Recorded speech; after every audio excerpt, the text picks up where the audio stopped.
Well, Max du Preez, never one to hold back on your thoughts. Could today be one of the biggest days in South Africa's history? What's your take? Oh yeah, I think it's a historic day. It's a huge day in our democracy. It's a very, very big day. The ramifications of this are huge. On two levels. It is symbolic. The symbolism of it is more important than anything else, because maybe he'll spend 5 of the 15 months actually in a cell.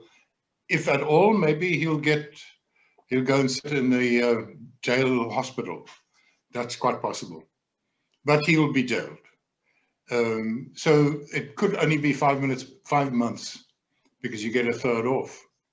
But the fact that we have sent a previous president to jail is extremely important, especially if you think of the assault on our judiciary of the last few months. That has become, everybody had license, from Malema to Magashule to Karl Niehaus, to just rubbish the courts and insult the judges and do whatever they want. And Judge Kampepe, in beautiful language, just put her foot down very, very firmly. So that's the one. The other one is even more symbolic. It's like the Al Capone thing. We couldn't nail Jacob Zuma for 9 years of stealing our country and giving it away to the Gupta brothers and others. So let's nail him on this. Let's put him in jail on this. There's a poetic justice here, that the man that had cost South Africa so much, set us back so far in our development as a democracy, that he will put on an orange overall and eat from a tin plate with a spoon, as from coming Monday. And of course, on the 19th of July, his very old corruption case starts. He will go into court from the cells below.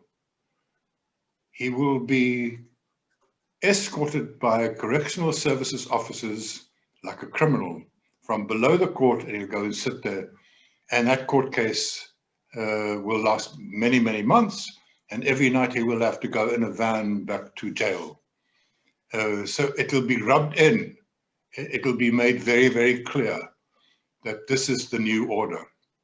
I think what is happening now fits in with the kind of Cyril 2.0, the President Ramaphosa's new way of dealing with stuff. And he started by slapping down Gwede Mantashe, who was his most loyal attack dog in the ANC and the cabinet, and he is the chairman of the ANC, slapping him down and saying, stop this nonsense, we're going to allow people to generate 100 megawatt of electricity, which is an absolute game changer.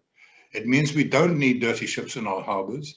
It means the door is open for that kind of public participation. And shortly after that, he came, the SAA is partially privatized, 51% to a private company. And then he came with an independent ports authority.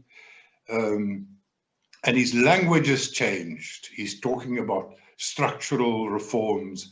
He's condemning cadre deployment. He is saying bureaucratic nonsense must end. We must do things quickly. So it's a new Cyril Ramaphosa that we're seeing. And the only reason why we're seeing that is because he's now in charge of the ANC, and he wasn't last year.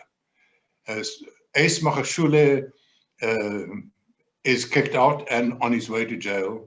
Zweli Mkhize is on special leave, will be left out of the next cabinet.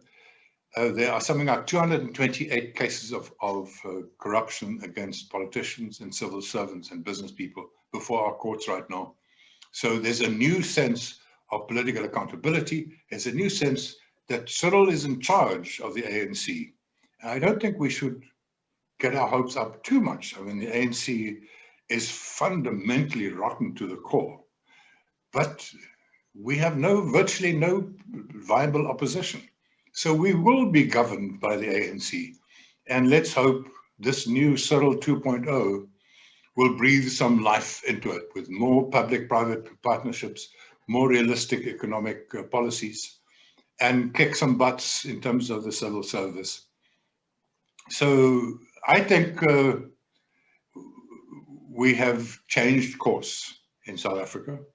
And if we can get this bloody pandemic behind us, I'm much more optimistic than I've been in 2 years.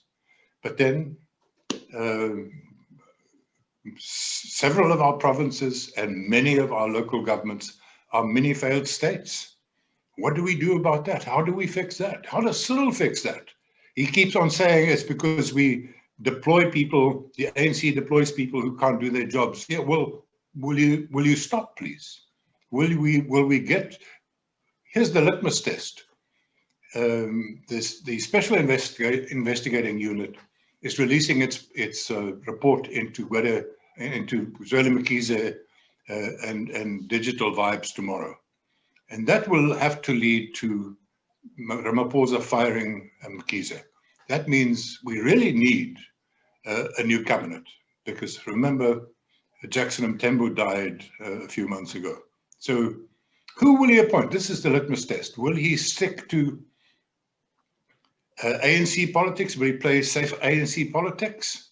Or will he give us a bunch of competent people for a change? A smaller group of cabinet ministers who can really do the job. So that kind of freedom comes to do that kind of thing, comes with the fact that he's in charge of the ANC. And I think jailing Jacob Zuma is the cherry on that cake. Max du Preez, as always, thank you for not pulling any punches. Love what you're saying, and thank you for your time. Thank you, Stu.